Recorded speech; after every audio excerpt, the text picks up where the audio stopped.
పేరు జగదీష్ యాదవ్. నేను నిజాంపేట నుంచి వచ్చాను. మా మమ్మీకి మోకాల మార్పిడి చేయడం జరిగింది. మన 16వ తారీఖు సాయంత్రం అడ్మిట్ అయినాం. 17వ తారీఖు ఎర్లీ మార్నింగ్ మోకాలు చిప్ప ఎర్మకాలు చేయడం జరిగింది. మంచిగా సక్సెస్ఫుల్ చేసినారు. ప్రశాంత్ సార్ అండ్ అన్నార్ సార్ వాళ్ళ టీం చేసినారు. చాలా మంచిగా ఉంది. ప్రీవియస్లీ మేము ఒక 6 months నుంచి ఎక్కడ చేయించాలనేసి చాలా సర్చ్ చేస్తుంటే మన టీవీలో ఒకసారి రివ్యూ చూస్తుంటే మన సుమన్ టీవీ వాళ్ళు ఒక 80 ఏళ్ల వృద్ధుని చేయడం జరిగింది. సక్సెస్ చేసినారు.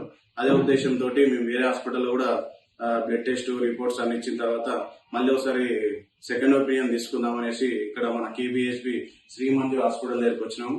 వస్తే ఇక్కడ సెకండ్ ఒపీనియన్ తీసుకున్నామని చూస్తే కూడా మాకు వేరే వాళ్ళని కూడా కనుక్కుంటే చాలా మంచిగా చేస్తున్నారని చెప్పేసి ఇంకా అదే రోజు సాయంత్రం 16వ తారీఖు సాయంత్రం రాత్రి 9:30 అడ్మిట్ అయిపోయాను. ఎర్లీ మార్నింగ్ మన ప్రశాంత్ సార్ అన్నార్ సార్ మంచిగా సక్సెస్ఫుల్ చేసినారు.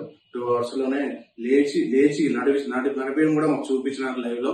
అదొకటి మాకు బాగా సంతోషం అనిపిస్తుంది. నేను లక్ష్మి నిజాంపేట.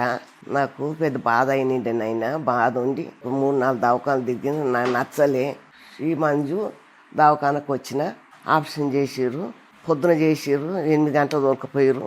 11 గంటల కల్లా మళ్ళీ 2 అడుగులు నడిపించారు. ఆ డాక్టర్ ఈ డాక్టర్ ఇలా వాడి ఇప్పుడైతే నాకు మంచిగా ఉన్నది. నిన్న వచ్చారు సార్ జరిచే కాళ్ళు లేబట్టి చేసి జర నొక్కి ఎడ నొస్తుంది జర చేస్తుంది అని జర చూసిండు సారు. జర తుర్తి అయింది నాకు.